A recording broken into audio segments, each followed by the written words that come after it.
asalaamaaleykum wa rahmatulahi taala wa barakaatu kon ñuy santaat suñu borom bu baax bisub tey doonoon ñaar fukk fan ak ñaar ci weeru koor sëriñ bi kon dégg gis ngeen ko ci image yi ñaanal na ñëpp ñuy ñaan ñu itam mu yàgg fi lool te ànd ak wér kon ñi nga xam ne kon ñoo war a ay njàng mi suba incha allah mooy kuréel gi ñu dippoo sëriñ Massamba Mbacké mooy bu Hizbut Tarqiyyah kuréel waa kër sëriñ Massamba bu Hizbut Tarqiyyah ñoom ñoo ay njàng mi suba incha allah ñi nga xam ne ñoo war a gàttandu gunge sëriñ bi mooy kuréelu Nour Daarayni bu Hizbut Tarqiyyah bu Njagañaaw kon loolay programme suba bi donc sans plus tarder nous allons enchaîner et avant cela vous rappeler que demain c'est le groupe des chanteurs du Daara Hizbut Tarqiyyah baptisé waa kër Serigne Massamba et il va se produire dans la salle devant le khalife et c'est le groupe dénommé Nour Daarayni Daara Hizbut Tarqiyyah de Njagañaaw qui va accueillir et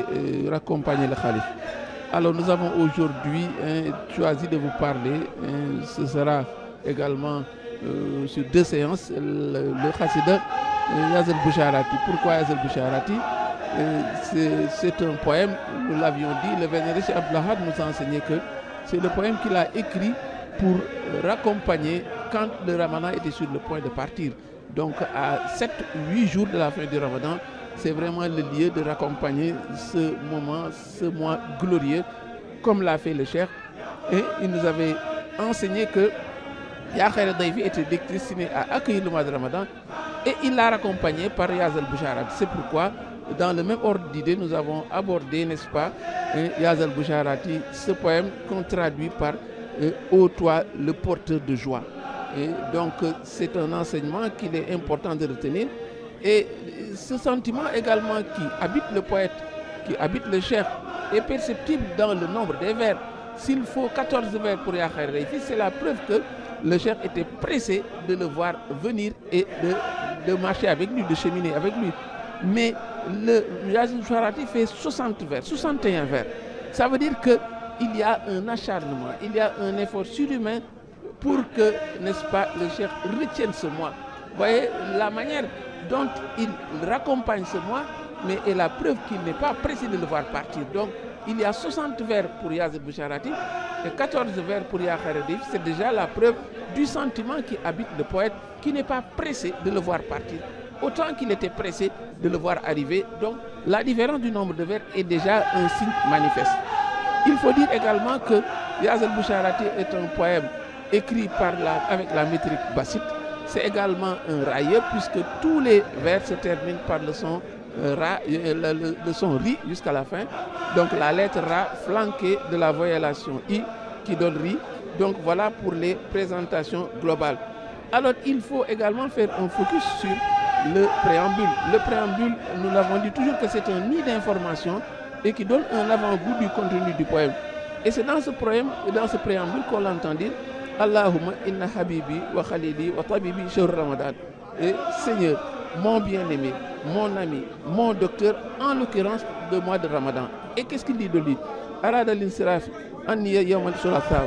Il est sur le point de me quitter ce mardi pour retourner vers toi, alors que je n'en ai pas encore assez. Et je ne me suis point lassé de lui. Également, le propos est déjà poignant. On sent que c'est suffisant pour donner l'état d'âme du cheikh qui est meurtri et qui est touché au plus profond de lui-même par le départ de ce mois béni.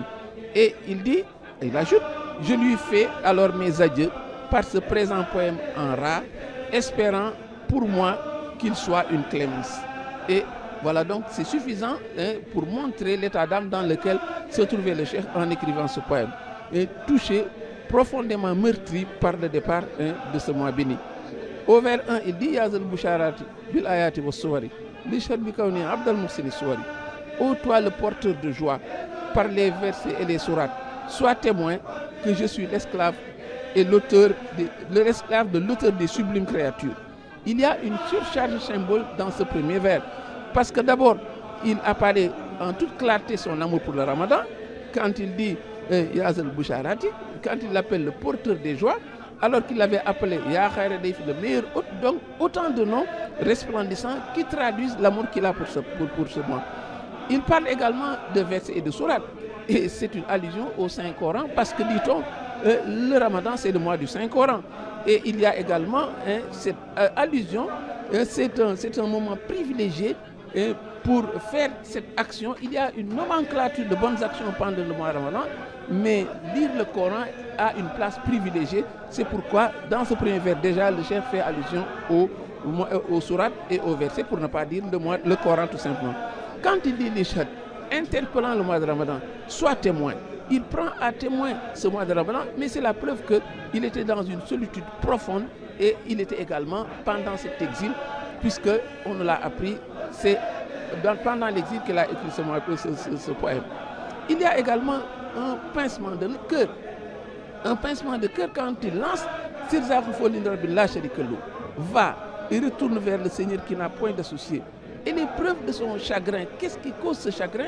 Mais cela nous est fourni au vers 4, 5 et 6. Il révèle ce qu'il a perdu avec ce départ de ce mois béni.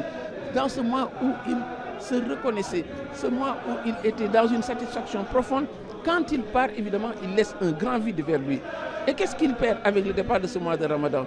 Il dit, tu restes et demeures un illustre hôte qui me procure le bonheur. Donc c'est un note de marque qui est parti, c'est pourquoi le cheikh est touché au plus profond de lui-même. Et c'est un bonheur également qui s'estompe. Et au vers 5, il dit, tu m'as surpris, ô bien-aimé, d'une joie sans adversité. Donc il y a un bonheur ineffable qu'il avait vécu. Et quand le Ramadan part, évidemment, il perd ce bonheur-là. Et quand il dit Fisurorihuna, dans cette terre-ci, c'est une allusion spatiale et temporelle.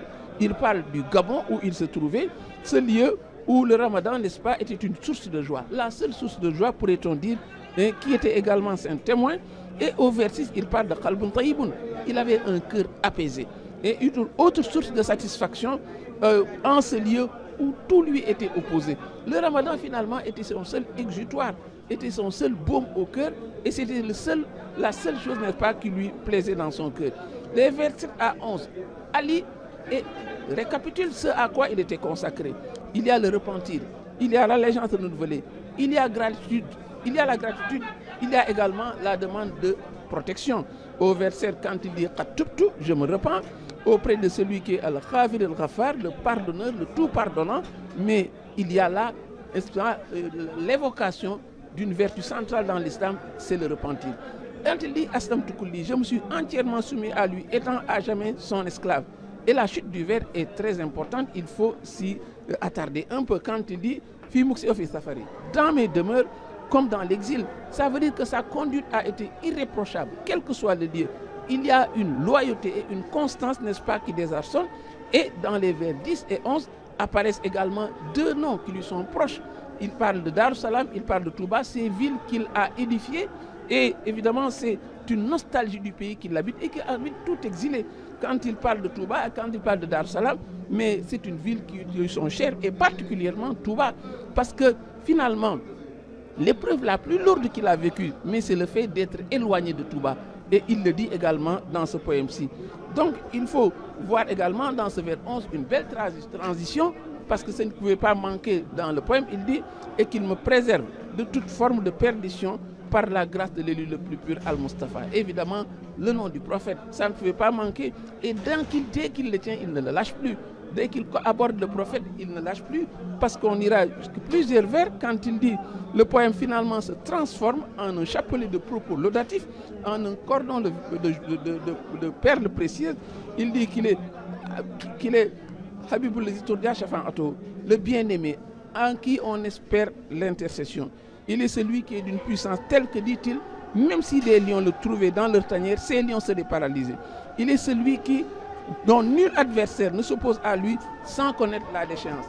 Il continue disant, et ce qui ne pouvait pas manquer au vers 18, l'évocation du prophète, mais également des compagnons. Il avait dit, tu m'as délivré de l'ensemble de mes ennemis par la grâce des combattants de Badr. Et enfin, l'évocation d'une thématique phare, c'est l'évocation de l'exil. L'exil, il y a de simples allusions quand il dit au vers 20, dans ma solitude au milieu des ennemis, on est dans l'exil.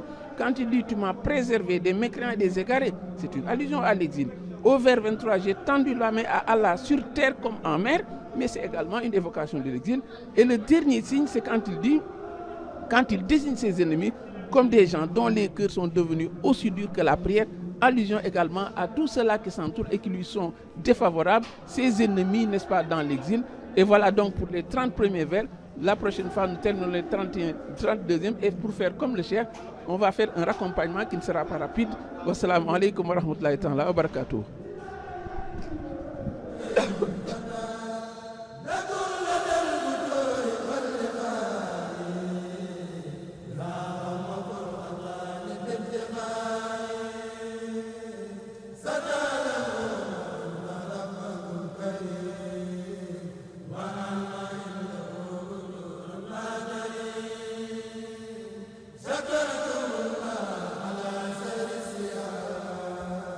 Zakara